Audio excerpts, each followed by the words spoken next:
জয় জয় শ্রী সীতারাম, জয় বজরংবলী, জয় হোক বালাজি মহারাজের। প্রেম ভক্তি সহকারে বলুন সিয়াवर রামচন্দ্র কি জয়। পবন পুত্র হনুমান মহারাজ কি জয়। প্রিয় ভক্তগণ, আজ আমরা আপনাদের জন্য হনুমানজি মহারাজের একটি অত্যন্ত শক্তিশালী ও পাওয়ারফুল মন্ত্র নিয়ে এসেছি। প্রিয় ভক্তগণ, আপনাদের এই বিশেষ ভক্তি যাত্রায় স্বাগতম।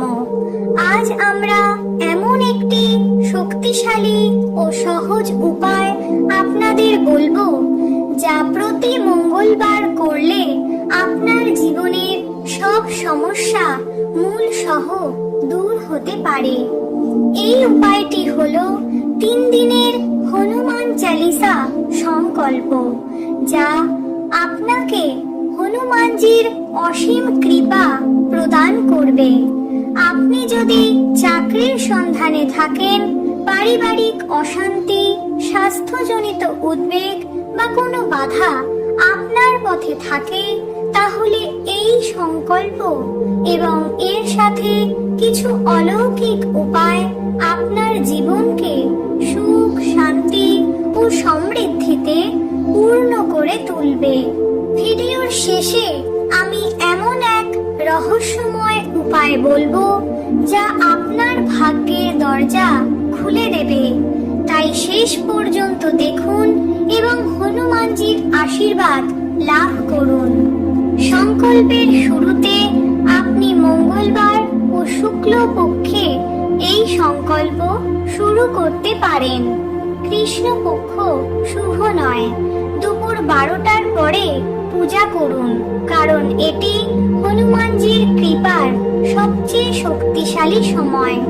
ব্রহ্মচর্য পালন করুন, মন, বাক্য ও কর্মে বিশুদ্ধ থাকুন। মাংস, মাছ, ডিম, মদ ইত্যাদি থেকে দূরে থাকুন। পুজোর স্থান ও বাড়ি পরিষ্কার রাখুন। লাল রঙের আসন পুজোর সময় ব্যবহার করবেন। প্রতি মঙ্গলবার স্নান সেরে পরিষ্কার কাপড় পরুন। হনুমানজির ছবি স্থাপন করুন এবং অশ্বত্থ পাতায় আপনার মনোবাঞ্ছা লাল সিঁদুর দিয়ে লিখে রাখুন। হনুমান চালিসা পাঠ করুন। প্রিয় ভক্তগণ, মনে একাগ্র রাখুন। সংকল্পে যদি বিঘ্ন ঘটে, পরের মঙ্গলবার পুনরায় শুরু করুন। এবং আসুন একটি বিশেষ মন্ত্র আপনাদের জানাই। এই মন্ত্রটি উচ্চারণ করলে চাকরি ও ক্যারিয়ারে সাফল্য আসবে, পারিবারিক শান্তি আসবে, সুখ সমৃদ্ধিতে উন্নতি ঘটবে, আর্থিক ও মানসিক বাধা দূর হবে এবং আপনার বিশেষ মনোকামনা পূরণ হবে। আত্মবিশ্বাস এবং আধ্যাত্মিক উন্নতি ঘটবে। প্রতিটি সংকটে হনুমানজির বিশেষ আশীর্বাদ আপনি লাভ করবেন। তাই আসুন আর সময় নষ্ট না করে এই বিশেষ মন্ত্রটি 108 বার শ্রবণ করে নিন। ওম নমো হনুমতে রুদ্রাবতারায় সর্বশত্রু সংহারণায় সর্বরোগ হরায় সর্ববশীকরণায় রামদূতায় স্বাহা। ওম নমো হনুমতে রুদ্রাবতারায় সর্বশত্রু সংহারণায় সর্বরোগ হরায় সর্ববশীকরণায় রামদূতায় স্বাহা। ওম নমো হনুমতে রুদ্রাবতারায় সর্বশত্রু সংহারণায় সর্বরোগ হরায় সর্ববশীকরণায়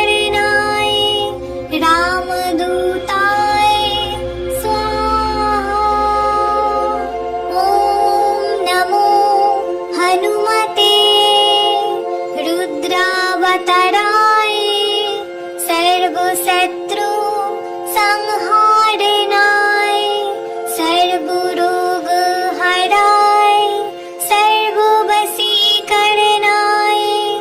रामदूताय स्वाहा। ॐ नमो हनुमते रुद्रावताराय सर्वशत्रु संहारणाय सर्वरोग हराय सर्ववशीकरणाय रामदूताय स्वाहा। ॐ नमो हनुमते रुद्रावताराय सर्वशत्रु संहारणाय सर्वरोग हराय सर्ववशीकरणाय रामदूताय स्वाहा। ॐ नमो हनुमते रुद्रावताराय सर्वशत्रु संहारणाय सर्वरोग हराय सर्ववशीकरणाय रामदूताय स्वाहा।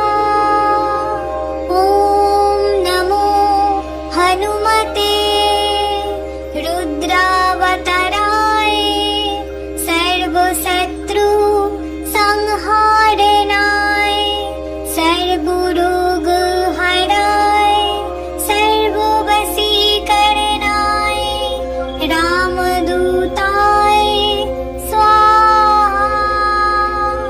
ॐ नमो हनुमते रुद्रावताराय सर्वशत्रु संहारणाय सर्वरोग हराय सर्ववशीकरणाय रामदूताय स्वाहा। ॐ नमो हनुमते रुद्रावताराय सर्वशत्रु संहारणाय सर्वरोग हराय सर्ववशीकरणाय रामदूताय स्वाहा। ॐ नमो हनुमते रुद्रावताराय सर्वशत्रु संहारणाय सर्वरोग हराय सर्ववशीकरणाय रामदूताय स्वाहा। ॐ नमो हनुमते रुद्रावताराय सर्वशत्रु संहारणाय सर्वरोग हराय सर्ववशीकरणाय रामदूताय स्वाहा। ॐ नमो हनुमते रुद्रावताराय सर्वशत्रु संहारणाय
रुद्रावताराय सर्वशत्रु संहारणाय सर्वरोग हराय सर्ववशीकरणाय रामदूताय स्वाहा। ॐ नमो हनुमते रुद्रावताराय सर्वशत्रु संहारणाय सर्वरोग हराय सर्ववशीकरणाय रामदूताय स्वाहा। ॐ नमो हनुमते रुद्रावताराय सर्वशत्रु संहारणाय सर्वरोग हराय सर्ववशीकरणाय रामदूताय स्वाहा। ॐ नमो हनुमते रुद्रावताराय सर्वशत्रु संहारणाय सर्वरोग हराय सर्ववशीकरणाय रामदूताय स्वाहा। ॐ नमो हनुमते रुद्रावताराय सर्वशत्रु संहारणाय सर्वरोग हराय सर्ववशीकरणाय रामदूताय स्वाहा। ॐ नमो हनुमते रुद्रावताराय सर्वशत्रु संहारणाय सर्वरोग हराय सर्ववशीकरणाय रामदूताय स्वाहा। ॐ नमो हनुमते रुद्रावताराय सर्वशत्रु संहारणाय सर्वरोग हराय सर्ववशीकरणाय रामदूताय स्वाहा। ॐ नमो हनुमते रुद्रावताराय सर्वशत्रु संहारणाय सर्वरोग हराय सर्ववशीकरणाय रामदूताय स्वाहा। ॐ नमो हनुमते रुद्रावताराय सर्वशत्रु संहारणाय सर्वरोग हराय सर्ववशीकरणाय रामदूताय स्वाहा। ॐ नमो हनुमते रुद्रावताराय सर्वशत्रु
रामदूताय स्वाहा।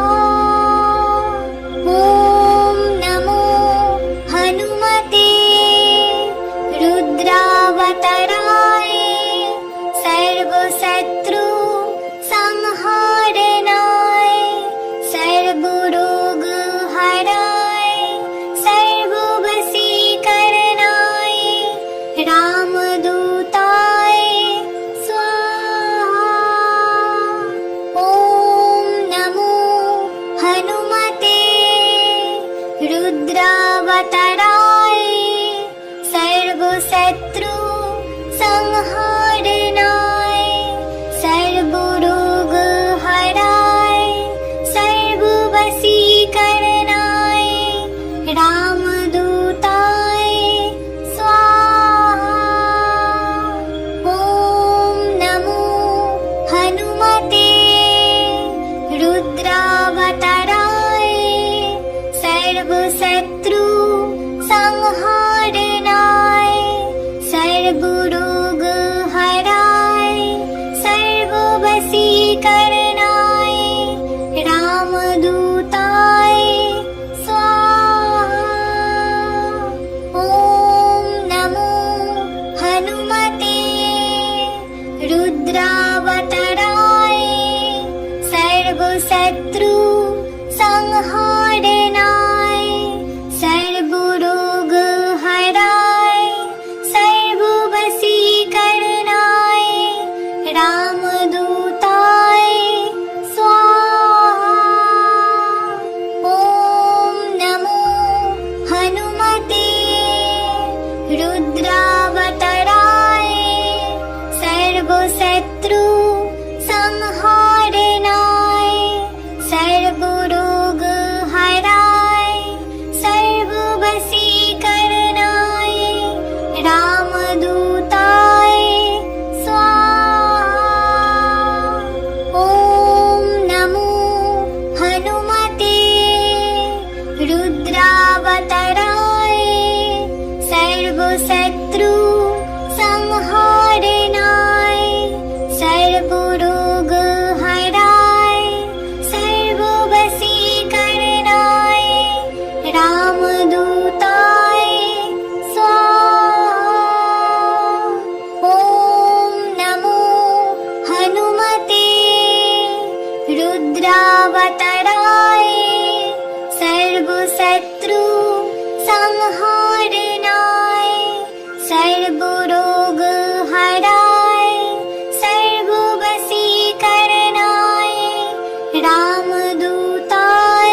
सर्वशत्रु संहारनाय सर्वरोग हराय सर्ववशीकरणाय रामदूताय स्वाहा। ॐ नमो हनुमते रुद्रावताराय सर्वशत्रु संहारनाय सर्वरोग हराय सर्ववशीकरणाय रामदूताय स्वाहा। ॐ नमो हनुमते रुद्रावताराय सर्वशत्रु संहारनाय सर्वरोग हराय सर्ववशीकरणाय रामदूताय स्वाहा। ॐ नमो हनुमते रुद्रावताराय सर्वशत्रु संहारनाय सर्वरोग हराय सर्ववशीकरणाय रामदूताय स्वाहा। ॐ नमो हनुमते रुद्रावताराय सर्वशत्रु संहारनाय सर्वरोग हराय सर्ववशीकरणाय रामदूताय स्वाहा। ॐ नमो हनुमते रुद्रावताराय सर्वशत्रु संहारनाय सर्वरोग हराय सर्ववशीकरणाय रामदूताय स्वाहा। ॐ नमो हनुमते रुद्रावताराय सर्वशत्रु संहारनाय सर्वरोग हराय सर्ववशीकरणाय रामदूताय स्वाहा। ॐ नमो हनुमते रुद्रावताराय सर्वशत्रु संहारनाय सर्वरोग हराय सर्ववशीकरणाय रामदूताय स्वाहा। ॐ नमो हनुमते रुद्रावताराय सर्वशत्रु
हनुमते रुद्राय